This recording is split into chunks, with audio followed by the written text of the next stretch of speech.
Lettre aux Colossiens, chapitre 1. Paul, apôtre de Jésus-Christ par la volonté de Dieu, et le frère Timothée, salue ceux qui, à Colosse, font partie du peuple saint par leur union avec Christ et qui sont nos fidèles frères et sœurs en lui. Que la grâce et la paix vous soient accordées par Dieu notre Père. Nous exprimons constamment à Dieu, le Père de notre Seigneur Jésus-Christ, notre reconnaissance à votre sujet dans nos prières pour vous. En effet, nous avons entendu parler de votre foi en Jésus-Christ et de votre amour pour tous les membres du peuple saint. Cette foi et cet amour se fondent sur ce qui fait votre espérance et que Dieu vous réserve dans les cieux. Cette espérance, vous l'avez connue par la prédication de la vérité, cet évangile qui est parvenu jusqu'à vous, comme il est aussi présent dans le monde entier où il porte du fruit et va de progrès en progrès, ce qui est également le cas parmi vous, depuis le jour où vous avez reçu et reconnu la grâce de Dieu dans toute sa vérité. C'est Épaphras, notre cher collaborateur, qui vous en a instruit. Il est un fidèle serviteur de Christ auprès de vous, et il nous a appris qu'à l'amour, l'Esprit vous inspire. Aussi, depuis le jour où nous avons entendu parler de vous, nous aussi, nous ne cessons de prier Dieu pour vous. Nous lui demandons qu'il vous fasse connaître pleinement sa volonté, en vous donnant, par le Saint-Esprit, une entière sagesse et un parfait discernement. Ainsi, vous pourrez avoir une conduite digne du Seigneur et qui lui plaise à tous égards. Car vous porterez comme fruit toutes sortes d'œuvres bonnes et vous ferez des progrès dans la connaissance de Dieu. Dieu vous fortifiera pleinement à la mesure de sa puissance glorieuse pour que vous puissiez tout supporter et persévérer jusqu'au bout, et cela avec joie. Vous exprimerez votre reconnaissance au Père qui vous a rendu capable d'avoir part à l'héritage qu'il réserve dans la lumière aux membres de son peuple saint. Car il nous a arrachés au pouvoir des ténèbres et nous a fait passer dans le royaume de son Fils bien-aimé. Étant unis à lui, nous sommes délivrés, car nous avons reçu le pardon des péchés.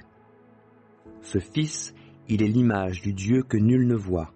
Il est le premier-né de toute création. Car c'est en lui qu'ont été créées toutes choses, dans les cieux comme sur la terre, les visibles, les invisibles, les trônes et les seigneuries, les autorités, les puissances. C'est par lui et pour lui que Dieu a tout créé. Il est lui-même bien avant toutes choses, et tout subsiste en lui. Il est lui-même la tête de son corps, qui est l'Église. Ce Fils est le commencement, le premier-né, de tous ceux qui sont morts, afin qu'en toute chose, il ait le premier rang. Car c'est en lui que Dieu a désiré que toute plénitude ait sa demeure. Et c'est par lui qu'il a voulu réconcilier avec lui-même l'univers tout entier, ce qui est sur la terre et ce qui est au ciel, en instaurant la paix par le sang que son Fils a versé sur la croix. Or vous, autrefois, vous étiez exclus de la présence de Dieu, vous étiez ses ennemis à cause de vos pensées qui vous amenaient à faire des œuvres mauvaises.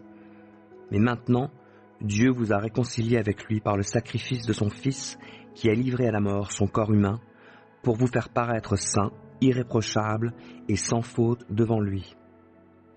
Mais il vous faut bien sûr demeurer dans la foi, fermement établi sur ce fondement sans vous laisser écarter de l'espérance qu'annonce l'Évangile.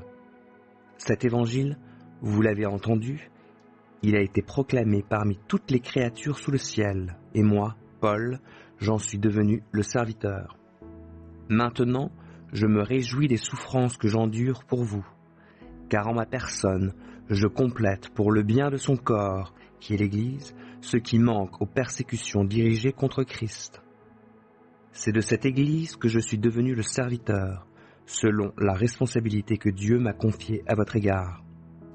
Il m'a chargé d'annoncer sa parole dans toute sa plénitude, en vous faisant connaître le secret de son plan, tenu caché depuis toujours, de génération en génération, mais qui s'accomplit de façon manifeste pour les membres de son peuple saint.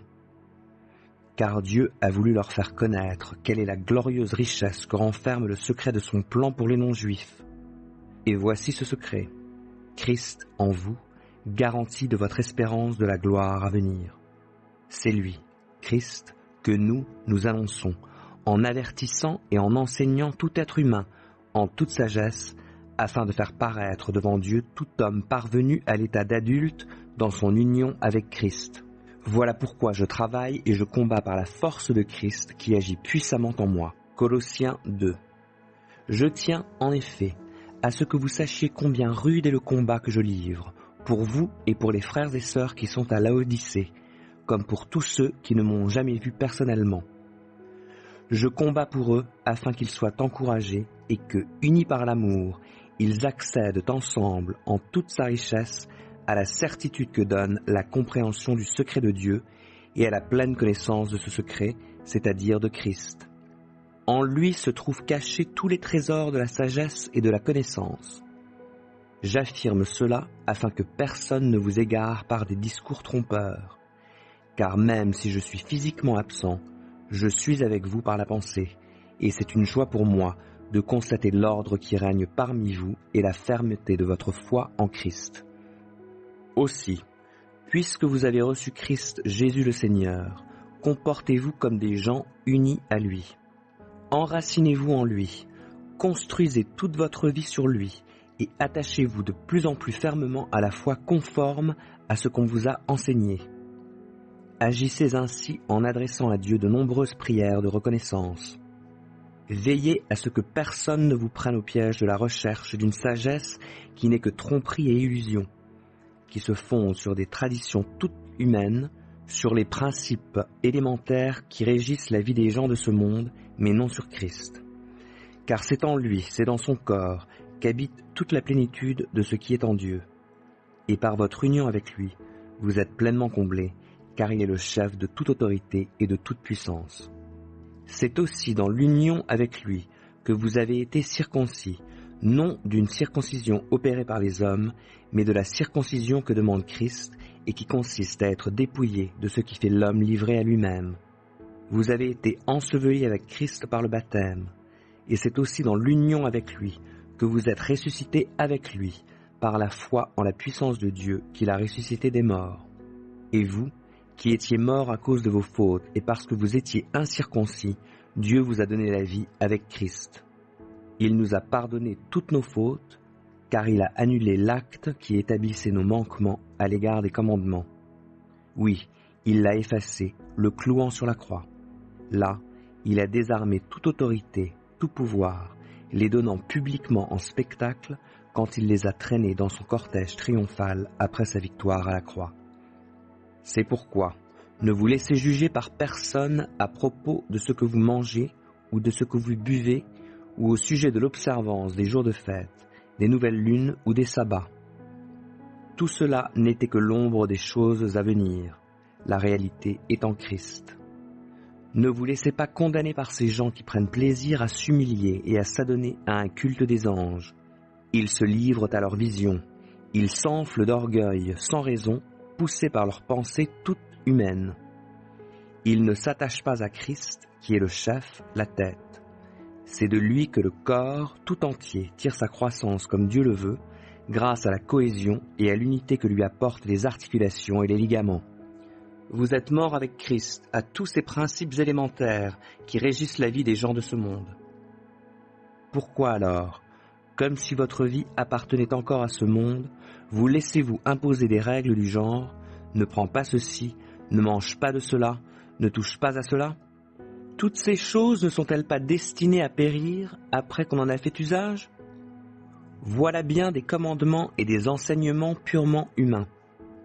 Certes, les prescriptions de ce genre paraissent empreintes d'une grande sagesse, car elles demandent une dévotion rigoureuse, des gestes d'humiliation et l'assujettissement du corps à une sévère discipline.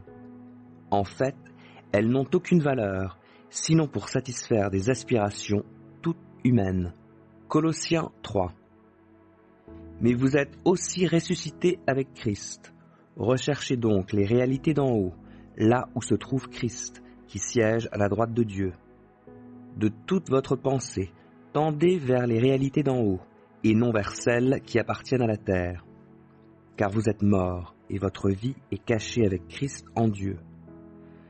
Lorsque Christ apparaîtra, lui qui est votre vie, Alors vous paraîtrez, vous aussi, avec lui, dans la gloire. Faites donc mourir tout ce qui, dans votre vie, appartient à la terre, c'est-à-dire l'inconduite, l'impureté, les passions incontrôlées, les désirs mauvais et la soif de posséder, qui est une idolâtrie. Ce sont de tels comportements qui attirent la colère de Dieu sur ceux qui refusent de lui obéir. Et vous-mêmes aussi, vous commettiez ces péchés autrefois, lorsqu'il faisait votre vie. Mais à présent, débarrassez-vous de tout cela. Colère, irritation, méchanceté, insultes ou propos grossiers qui sortiraient de votre bouche. Ne vous mentez pas les uns aux autres, car vous vous êtes dépouillés de l'homme que vous étiez autrefois avec tous ses agissements. Et vous vous êtes revêtus de l'homme nouveau. Celui-ci se renouvelle pour être l'image de son Créateur, afin de parvenir à la pleine connaissance. Dans cette nouvelle humanité, il n'y a plus de différence entre juifs et non-juifs, entre circoncis et incirconcis, étrangers, barbares, esclaves, hommes libres. Il n'y a plus que Christ, lui qui est tout et en tous. Ainsi, puisque Dieu vous a choisi pour faire partie du peuple saint et qu'il vous aime, revêtez-vous d'ardente bonté, de bienveillance, d'humilité, de douceur, de patience. Supportez-vous les uns les autres. Et si l'un de vous a quelque chose à reprocher à un autre, pardonnez-vous mutuellement. Le Seigneur vous a pardonné. Vous aussi, pardonnez-vous de la même manière. Et par-dessus tout cela, revêtez-vous de l'amour qui est le lien par excellence. Que la paix instaurée par Christ gouverne vos décisions. Car c'est à cette paix que Dieu vous a appelé pour former un seul corps. Soyez reconnaissants. Que la parole de Christ réside au milieu de vous dans toute sa richesse. Qu'elle vous inspire une pleine sagesse pour vous instruire et vous avertir les uns les autres ou pour chanter à Dieu de tout votre cœur des psaumes, des hymnes et des cantiques inspirés par l'Esprit afin d'exprimer votre reconnaissance à Dieu.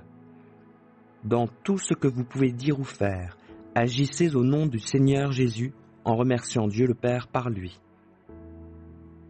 Femmes, soyez soumises chacune à son mari, comme il convient à des femmes qui appartiennent au Seigneur. Mari, aimez chacun votre femme et ne nourrissez pas d'aigreur contre elle. Enfants, obéissez à vos parents en toutes choses, c'est ainsi que vous ferez plaisir au Seigneur. Mais vous, pères, n'exaspérez pas vos enfants pour ne pas les décourager. Esclaves, obéissez en tout point à vos maîtres terrestres, et pas seulement quand on vous surveille, comme s'il s'agissait de plaire à des hommes, mais de bon gré dans la crainte du Seigneur. Quel que soit votre travail, faites-le de tout votre cœur, et cela comme pour le Seigneur et non pour des hommes. Car vous savez que vous recevrez du Seigneur comme récompense l'héritage qu'il réserve au peuple de Dieu. Le maître que vous servez, c'est Christ. Celui qui agit mal recevra, quant à lui, le salaire que méritent ses mauvaises actions, car Dieu ne fait pas de favoritisme. Colossiens 4. Maîtres, traitez vos serviteurs avec justice et d'une manière équitable, car vous savez que vous avez, vous aussi, un maître dans le ciel.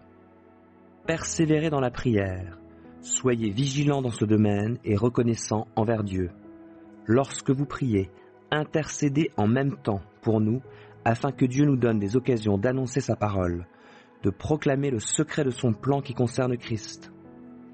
C'est à cause de ce message que je suis en prison. Demandez donc à Dieu que, par ma prédication, je puisse faire connaître clairement ce message, comme il est de mon devoir de le faire. Conduisez-vous avec sagesse dans vos relations avec ceux du dehors, en mettant à profit toutes les occasions qui se présentent à vous. Que votre parole soit toujours empreinte de la grâce de Dieu et pleine de saveur pour savoir comment répondre avec à-propos à chacun. Tychik, notre cher frère, qui est un serviteur fidèle et notre collaborateur dans l'œuvre du Seigneur, vous mettra au courant de tout ce qui me concerne. Je l'envoie exprès chez vous pour qu'il vous donne de mes nouvelles et qu'ainsi il vous encourage. J'envoie avec lui Onésime, notre cher et fidèle frère, qui est l'un des vôtres. Ils vous mettront au courant de tout ce qui se passe ici. Vous avez les salutations d'Aristarque, mon compagnon de prison, et du cousin de Barnabas, Marc, au sujet duquel vous avez reçu mes instructions. S'il vient vous voir, faites-lui bon accueil. Jésus, encore appelé Justus, vous salue également. Ces hommes sont les seuls croyants d'origine juive qui travaillent avec moi pour le royaume de Dieu. Ils ont été pour moi un encouragement. Épaphras, qui est aussi l'un des vôtres, et un serviteur de Jésus-Christ, vous envoie également ses salutations. Il combat sans cesse pour vous dans ses prières, pour que vous teniez bon, comme des adultes dans la foi, prêts à accomplir pleinement la volonté de Dieu. Je lui rends ce témoignage. Il se dépense beaucoup pour vous, ainsi que pour ceux de Laodicée et de Hiérapolis. Notre cher ami Luc, le médecin, et Déma vous saluent. Veuillez saluer de notre part les frères et sœurs de Laodicée, ainsi que Nympha et l'Église qui se réunit dans sa maison. Lorsque cette lettre aura été lue chez vous, faites en sorte qu'elle soit également lue dans l'Église des Laodicéens, et lisez vous-même celle qui vous sera transmise par les Laodicéens. Dites à Archippe, veille sur le ministère que tu as reçu dans l'œuvre du Seigneur pour bien l'accomplir. Moi, Paul, je vous adresse mes salutations en les écrivant de ma propre main. Ne m'oubliez pas alors que je suis en prison. Que la grâce de Dieu soit avec vous.